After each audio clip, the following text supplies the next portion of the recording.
하룻밤 자는데 7,460만 원이란 뜻은 아니고요. 힌트를 하나 더 드리자면은 우리나라 60대 있잖아요. 60대가 가장 많이 쓰고 있는 스마트폰 앱 3가요. 카카오입니다. 카카오. 2위는 네이버죠. 네이버. 대망의 1위는 뭘까요? 60대가 가장 많이 쓰는 스마트폰 앱 1위. 네, 너튜브로 얘기하는 유튜브입니다. 유튜브. 60대가 유튜브를 그렇게 많이 한단 말이죠. 그 밑에 세대들은 뭐 거의 일상화되어 거죠. 뭐 뉴스도 스트리밍해가 직접 막 보고 이렇게 한단 말이죠. 근데 재밌게도 이 기록을 세운 친구가 우리나라 가수입니다. 누굴까요? 뭐 싸이 얘기하시는 분도 계신데 BTS입니다. 네, 대단한 친구죠. BTS는 무슨 뜻이냐 하면은 방탄소년단의 뜻이잖아요. 이거를 이제 유튜브 들여다 보니까 방탄소년단은 방시혁이 탄생시킨 소년단 이런 뜻이라고 설명이 돼 있어요. 맞습니다. 그렇게 해가지고 시작됐다고 이야기하더라고요. 그러니까 방시혁이라고 들어보셨나요? 예전에 그 위대한 탄생이라고 그러니까 음악 뭐 서바이벌 게임 같은 이런 그 프로그램이 있었어요. 거기 약간 비호감으로 나왔던 친구가 있는데 그 친구가 그 BTS를 처음 만들 때 얘네들한테 7인조 그룹인가 그렇습니다. 이런 이야기를 하죠, 그냥. 그러니까 거대한 뭐 음악적인 이야기를 하려고 하지 말고 그냥 너네가 지금 하고 있는 일, 지금 너네가 아파하고 너네가 좋아하는 일을 소소한 일상 같은 거를 통해 가지고 전 세계 팬들하고 소통을 하라고 계속 주문을 합니다. 그게 음악적으로도 그대로 녹아 들어가 있고요. 지금 동시대에 살고 있는 걔네들이 그 생각하고 있는 이야기들을 많이 담고 있습니다. 한번 들어보시면은 의미 있는 가사들도 많고 해가지고 그런데 여기서 주목해야 되는 건 뭐냐면은 지금 하고 있는 일에 대한 일을 이야기를 하고 있어요. 거기 그래서 저기 BTS 팬들이 아미라고 하는 팬덤층들하고 소통을 하는데 그 페이스북 이런 데 보면은 거의 뭐 그 일상을 거의 이야기하고 계속 그럽니다. 사람들은 그런 거에 되게 열광하는 것 같아요. 그래서 저도 이렇게 강의를 여기서 몇 번 하긴 했는데요. 뭐 이런 대단한 뭐 철학적인 이야기, 그거보다는 지금 하고 있는 이야기를 한번 좀 해봐야 되겠다. 그래서 저는 도대체 저 친구는 설계는 뭐 이야기하는데 뭐 도대체 뭐 어떤 디자인을 하는지 이런 것들에 대한 이야기도 별로 없고 해가지고 오늘은 그 얘기를 좀 해볼까 합니다. 그래서 BTS에 대한 이야기 하면서 갑자기 그 생각이 좀 됐습니다. 최근에 하고 있는 많은 프로젝트들인데 거의 단독주택입니다. 자기 흥에서 나오는 이 주택 설계가 너무 좋아가지고요. 이 시장으로 온 지 좀 됐습니다. 그래서 오히려 건축사라는 용어보다는 오히려 집사라는 용어가 집만 설계하니까요. 그런 용어가 좀 어울리지 않나 이런 생각까지도 하면서 이런 디자인들을 하게 되는데요. 오늘은 그 주택 중에서 형태 디자인이 강한 2개의 주택에 대한 이야기를 좀 해보고요. 그리고 좀 공간적으로 좀 이야기가 될 수 있는 이 2개의 주택 해가지고 시간적으로 한 4개의 주택에 대해서 좀 설명을 좀 드릴까 합니다. 네. 첫 번째 주택인데요. 다리가 불편할 거 생각해서 집은 무조건 단층이어야 된다. 이거에 대한 의견차가 너무 컸어요. 그래가지고 제가 2마리 토끼를 다 잡아 드려야 되잖아요. 1층이면서 2층인 주택, 연상되는 주택 이미지가 있나요? 법적으로는 1층인데 뭐 2층으로도 얘기될 수 있는 주택이 힌트가 되겠네요. 어떤 게 있을까요? 단층이면서 2층. 예, 맞습니다. 다락이 있는 주택을 제안을 하죠. 근데 사실상 아시다시피 그 남편분의 로망은 남측으로 열리는 2층을 생각했을 거예요, 아마. 근데 다락은 아시다시피 건물이 이렇게 생겼잖아요. 다락이 있는 주택은 대부분 다 박공형의 주택이 많습니다. 박공이 요거를 이제 배가 서로 마주본다, 맞배 지붕이라고도 하고요. 요 면을 박공면이라고 합니다. 그래서 박공지붕이라고 하고요. 요거를 지붕면이라고 하거든요. 우리의 전통 건축은 이거를 정면으로 삼고 있습니다. 근데 서구의 건축은 이걸로 정면으로 삼는 경우가 많이 있죠. 이 그림을 그렸으니까 팁을 하나 드릴게요. 우리의 건축은 항상 기둥과 보의 구조를 갖고 있습니다. 목 구조죠. 그래서 보통 요거를 기둥과 기둥이 있는 거를 한 칸이라고 이야기합니다. 그렇죠. 칸이라고 이야기합니다. 근데 우리의 전통 건축 보면요. 항상 정면은 홀수칸으로 돼 있어요. 홀수칸. 정면 3칸, 정면 7칸, 뭐 이런 식으로 돼 있단 말이에요. 정면 5칸 이렇게 돼 있단 말이에요. 왜 우리의 건축은 항상 홀수칸일까요? 이건 그냥 번외의 이야기입니다. 왜 홀수칸일까요? 항상 가면 이런 생각 안 해보셨죠? 전통 건축 많이 가보셨잖아요. 왜 홀수칸일까요? 예뻐지려고 하는 겁니다. 균형과 비례, 이거죠. 건축은 균형과 비례를 상당히 중요시하고 있다는 거예요. 정명성을 되게 강조하는 주택들이 있었단 말이죠. 지금 제가 이야기하고자 하는 방식은 뭐냐면은 다락이 되려면은 여기에 들어간단 말이죠. 그럼 이 길다란 건물에서 남측은 이쪽이란 말이죠. 그 남편분께서 이걸 수용할 수 있겠냐라는 거죠.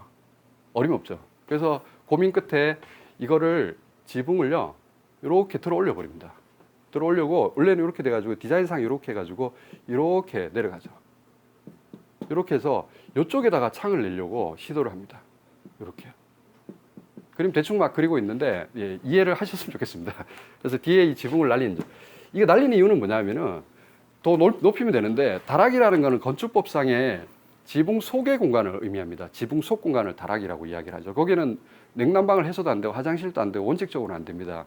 그렇죠. 거기 둘 수는 없다는 거. 지붕 속이기 때문에 그렇습니다.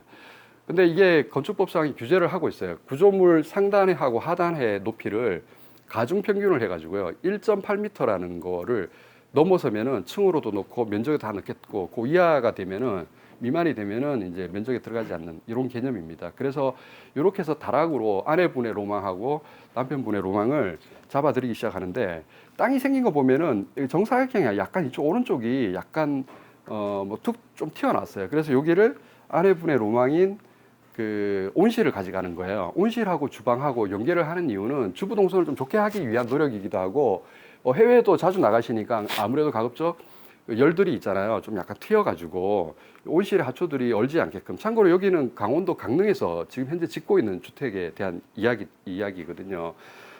근데 이 주택이 최종안이 나오기 전에요. 원래 이게 설계라는 거는 여러 가지 대안들을 분석하면서 만들어져 가는 과정이라고 보시면 좋아요. 대안이 없는 주택은 아마 집을 짓다가 아마 그런 것들이 생각나면요. 상당히 머리 아픈 일들이 많이 벌어질 겁니다. 그래서 많은 대안들을 분석해가지고 그 중에 최종안, 많이 경우에 따라서 막 섞어가지고 그래도 최종안을 만들어내는 노력들이 좀 필요한데요. 이 대안을 드렸는데 상당히 오랫동안 고민을 하셨어요. 왜냐하면 되게 강력한 대항마가 되긴 했는데, 이 주택이 왜 대항마가 됐냐라면은 제가 아까 여러 가지 이야기 중 아내분의 로망 중에 여러 가지가 있었어요. 그 중에 하나가 세 가지 말씀드렸죠. 유리 온실하고 뭐였죠? 남쪽 집이었습니다. 남향 집이었으면 좋겠다라는 거죠. 아쉽게도 이 주택, 이 땅은 남향을 보는 게 아니었어요. 그러니까 방위표가 이랬단 말이죠. 땅이 이거를 받아주지를 못했던 거예요. 그래서 남향에 대한 로망을 항상 갖고 정남향에 대한 이야기를 제가 좀 드리긴 해야 되는데 우리의 기후는 겨울철 태양 고도가 너무나 좋습니다. 우리가요. 그걸 계속 놓치고 계시는데 그래서 정남향이 왜 좋은지에 대한 이야기는 분명히 알고 가셔야 돼요. 그 빛 에너지 세기 때문에 그렇습니다. 뭐 서양이 따갑다라고 이야기하는 거는 맞은데 또 맞아서 아픈 거지 에너지 세기는 약하다라는 거예요. 그 서양하고 동양은요. 그래서 정남향으로 갔을 때가 가장 일사취득에서 가장 좋다라는 걸 말씀드립니다. 유리를 좀 작게 해야 된다 이런 이야기 패시브 쪽에서 나온 이야기인데 뭐 패시브 하우스에서는 그런 이야기를 하는 게 아니고요. 남쪽으로는 큰 창을 열어라라고 이야기를 합니다. 우리는 빛 에너지가 한국형 패시브에 대한 이야기를 좀 드려야 되는 사안 같아요. 그래서 우리는 독일하고 기후가 다르기 때문에 그렇습니다. 그래서 이거를 했는데 이거는 왜 고민만 하다가 이게 채택이 안 됐냐면은 아내의 로망 중에 하나인 유리 온실을요 풀지를 못했어요. 이 디자인 가지고는요. 물론 이거를 앞으로 당기거나 할 수 있는 노력들을 할 수는 있었겠지만 향을 이렇게 고집하다 보니까 이건 잘 안 됐어요. 그래서 요 안보다는 아까 앞에 안으로 이것도 고민을 많이 했던 거는 뭐 유리온실 다른 데 두려고 이쪽 밑으로 또 두려고도 했던 이야기면은 결국 이것도 아주 재미난 스토리가 될 수 있었는데 그리고 이제 그 대안 이전에 또 하나가 있어요. 이건 그 채택안 전에 나온 대안이었는데 이거는 뭐냐면은 두 개 동을 분리하는 거예요.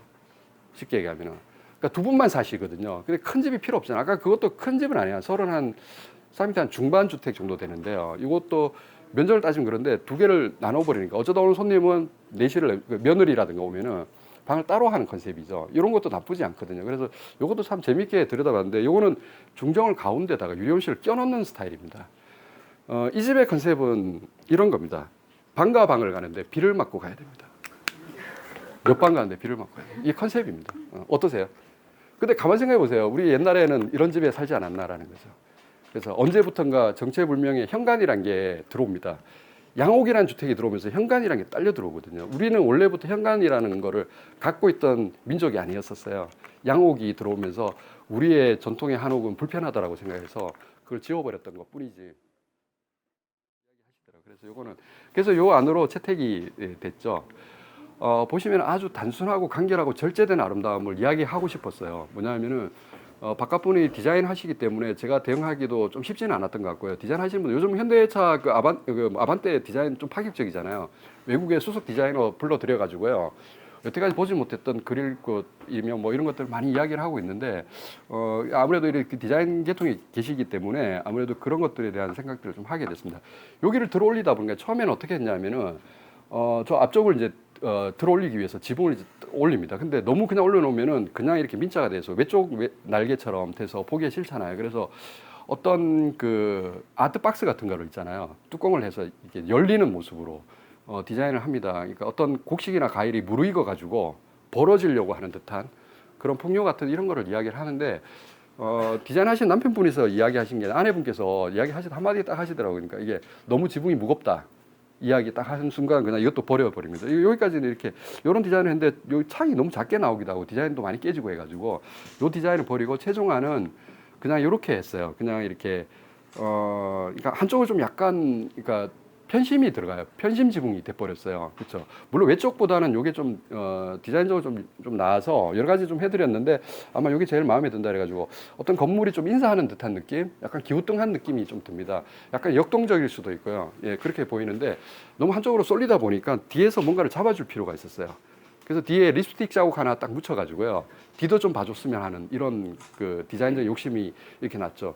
다행스럽게 이 디자인을 생각보다 좀 마음에 들어 하셨어요. 그리고 측면에서 보는 디자인의 모습은 그러니까 평면은 되게 단순하잖아요. 그래서 인면 가지고 좀 약간 그 심심함을 좀 이렇게 해소해 보려고 하는 노력입니다. 우리의 그 전통의 그 참매 이미지를 좀 많이 따오려고 했었어요. 그러니까 약간 비상하려고 하는 듯한 도약하려고 하는 이미지 이런 걸 설명을 하면서 결국 그 건축주분을 설득하기 위한 과정이었다고 봅니다.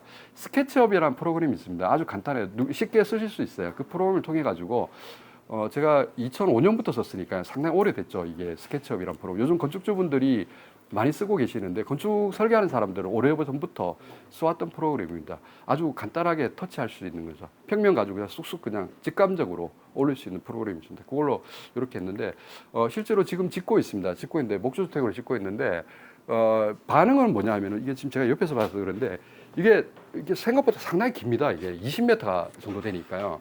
그러니까 집이 30평대 중반 30한 5평인가 6평 정도 되는데 길이가 너무 기니까 사람들이 거의 한 60평 가까이 이렇게 보더라고요. 그러니까 시각적으로 웅장함을 좀 노릴 수도 있었던 것 같아요. 단순하면서 기니까 우리가 보통 주택을 보면 잘게 쪼개려고 시도를 많이 하죠. 많은 이야기를 담으려고 하는데 생각보다 그거보다는 오히려 단순하게 패턴을 가져가시는 게 더 웅장해 보이고 그 시각적 효과를 더 노릴 수 있다.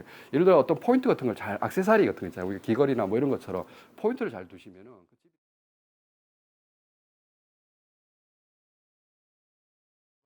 뒤에 아파트예요, 아파트. 아파트가 내 땅을 훤히 내려다보고 있다는 거죠. 그리고 이 앞에는 도시공원이에요. 공원에서 나를 또 내려다보고 있단 말이죠. 그리고 옆에 집들이 지어지면 이쪽으로 또 볼 가능성이 상당히 높다라는 거예요. 이 집이 갖고 있는 가장 큰 문제는 프라이버시였다는 거죠. 프라이버시. 네, 그래서 이 땅을 보면서 다시 이제 원점 다시 시작합니다. 사무실 와가지고 그래서 어떻게 하냐면은 뒤에 대한 집은 이런 덩어리로 막아보고요. 아파트에 대한 거는 다행스럽게 여기 방위표가요. 이쪽하고 좀 약간 정남향이 좀 가까워서 이래 트는 건 되게 자연스러웠어요. 그리고 또 하나 밑에도 하나 있긴 한데요. 아무튼 이렇게 마당을 또 내기 위한 노력들. 전원주택 가는 가장 큰 이유 중에 하나는 마당 있는 집을 우리는 생각해서 들어가잖아요. 그렇죠? 보통 보면은 마당이 없는 집들을 많이 보게 되잖아요. 주차장 내고 뭐 하고 나면 그걸 집 짓고 난 짜투리로서의 마당이 아니라 메인 공간으로 등장할 수 있는 이런 마당들을 한번 유심히 한번 또 생각해 보셔야 될 것 같은데 규모 있는 마당을 보통 제안을 많이 하는데 제가 그리는 마당은 최소 사이즈가 어느 정도 되냐면은 배드민턴 있잖아요. 배드민턴 국제 규격 사이즈가 7m에 13.5m인가 13m인가 이 정도 됩니다. 이 정도 규모 정도는 마당으로 보여져야지만 우리가 흔히 배드민턴 규모를 많이 보이잖아요. 아파트인데 아무래도요. 아, 이 마당이 이 정도 규모구나. 이런 걸 가지고 내 집의 마당을 한번 대비해 보면은 재밌을 것 같아서 그 배드민턴 국제 규격 사이즈 한번 알고 가시면 좋을 것 같아요. 7m에 한 13m 정도. 한 10m에 한 15m가 좀 이상적이에요. 사이즈는요. 마당 정도. 그 정도 하시면은 우리 옛날에 전통 건축 많이 다녀 보시면은 집이 또 이렇게 낮아야지만 마당이 또 살아나는 경우가 있습니다. 비례 때문에 그렇거든요. 2, 3층짜리에 7m, 13m는 너무 왜소해요. 이 비례가 안 맞아서 그렇거든요. 우리 한옥이 작아도 예뻤던 거는 나지막해서 비례가 맞아서 예뻤다라는 거죠. 그런 비례도 좀 설명을 드리면 좋은데 아무튼 그렇습니다. 그래서 이 집은 이 축을 하나 생각하고요. 이 축, 도로축이죠, 이거는요. 그러니까 가장 아름다운 주택은 주변화가 올린 주택이라고 우리 흔히 이야기합니다. 그렇죠? 그 나만 삐뚤삐뚤하면은 주변 경관을 다 망쳐버리는 거죠. 그래서 보이지 않는 건축 규약 같아요. 설계하는 사람들은 이 도로의 도심축이라고 하는데 여기에 좀 조화롭게 도시 맥락을 좀 읽어가면서 이렇게 디자인을 많이 하는 편입니다. 그래서 이 대지축하고 도로축하고 또 재밌는 거는 이 메인축이죠. 이 경관하고 향하고 이런 것들을 보기 위한 노력들을 합니다. 그래서 이런 디자인을 이제 풀어봅니다. 이제 2층까지 이렇게 생각해가지고. 근데 재밌게도 이때 당시에 제가 그 가평의 뿌띠 프랑스를 제가 우연찮게 갈 기회가 있어요. 애들이 있어가지고 같이 갔는데 거기는 집들이 되게 하나씩 뜯어놓으면 되게 못생겼어요. 뿌띠 프랑스의 그 프랑스 마을 가보시면은. 근데 그게 섞어놓잖아요. 섞어놓는데 되게 예쁘더라고요. 이렇게 삐뚤삐뚤한 게 이렇게 이렇게 삭삭 이렇게 섞어놨는데 거기서 약간 모티브를 따온 것 같아요. 그래서 이렇게 한번 삐뚤삐뚤하게 한번 틀어봤어요. 이게. 요거는 이제 박공 지붕이에요. 박공. 원래는 이 집이 되게 좀 남성적인 원래 좀 이야기거리가 좀 많긴 한데 이게 박공이 약간 남성적인 성격을 좀 많이 갖고 있습니다. 그래서 강직하죠 이런 것들이. 그래서 이걸 했는데 이쪽은 좀 디자인이 좀 재밌겠다 싶었어요. 뿌띠 프랑스의 좀 모티브를 좀 따가지고 한번 해보려고 딱 했는데 반대편은 좀 온화한 풍경이에요. 그래가지고 제가 모임으로 바꾸게 된 결정적인 이유가 땅이 저렇게 코너로 저 모서리 우자하고 되게 이렇게 모서리로 보는 집들이거든요. 우리가 그 어디죠? 그 서산이라든가 이런데 개심사라든가 예산의 그 수독사 이런 데 가보시면은 사람들로 하여금요 정면으로 응시하게끔 하지 않고 모서리로 이렇게 들어오게끔 합니다. 그거를 전통건축에서 우각 진입이라고 합니다. 모서리로 해가지고 들어오라 해가지고 각은 뭐 모서리를 이야기하니까요. 모서리로 봐야지만 집이 좀 예쁜 집이다 이래가지고 제가 모임으로 이제 틀게 된 입니다. 그래서 이 집은 이렇게 반대편에서 이렇게 디자인이 됐고요. 마루를 통해 가지고 내부를 하나로 이제 연결하려고 하는 시도들을 좀 합니다. 그래서 이렇게 지어졌어요. 이렇게 이거 지어진 지가 이제 준공단지가 한 달이 좀 채 안 됐는데요. 제가 현장은 가보질 않고 사진 자료를 좀 받아왔어요. 이거 현장에 시공하시는 분한테. 그래서 이렇게 요거 좀 재밌죠. 요 위에 여기 2층에 누마루 같은 느낌인데 요거는 왜 이런 디자인을 하게 되냐면 반대편 도시공원에서 마당을 내려다보는 장면이 너무 부담스러운 거예요. 그래서 그 뭐 이런 생각을 하게 됩니다. 뭐 설계하면서 별 생각 다 하는데요. 맹수의 눈은 뭐 쳐다보지 않는 게 좋겠다. 뭐 이런 이야기들만 하잖아요. 그러니까 이게 맹수의 눈처럼 다가가면은 그러니까 저쪽에서도 의식할 수 있다라는 생각이죠. 그냥 내려다 보이는 것보다 너도 보일 수 있다라는 생각으로 서로 그냥 맞서고 있는 느낌 있잖아요. 예. 맹수의 눈을 좀 표현하고자 요건 시공사가 하나 선물을 했는데 조명이 참 예쁘더라고요. 아까 말씀드렸던 아파트에 대한 부담 2층으로 탁 막고 있는 거죠. 그러니까 저기는 프라이버시가 워낙 컸던 거기 때문에 아까 초안처럼 갔었으면요 아마 그림 좀 망쳤을 것 같아요. 그러니까 요 디자인을 했다는 게 정말 다행이다라는 생각을 좀 해보게 되고요. 이게 정면에서 보는 모습입니다. 그러니까 세 개의 각도로 틀어졌잖아요. 아까 축이 세 개잖아요. 그래서 제가 이름을 붙여가지고 트라이앵글 하우스라고 해가지고 이 주택이 준공이 난 지 한 달이 채 안 됐는데 김해시청에서 전화가 왔어요. 며칠 전에요. 그래가지고 각 지역마다 건축 대상제를 하거든요. 그래서 이 집을 좀 출품을 했으면 좋겠다 해가지고 이름을 짓는데 뭐 하다 보면 생각도 안 나고 이래가지고요. 그냥 그 자연스럽게 세 각이 틀어져 있으니까 땅도 삼각형처럼 생겨가지고 그냥 트라이앵글 하우스라고 해가지고 이름 한번 지어봤는데요.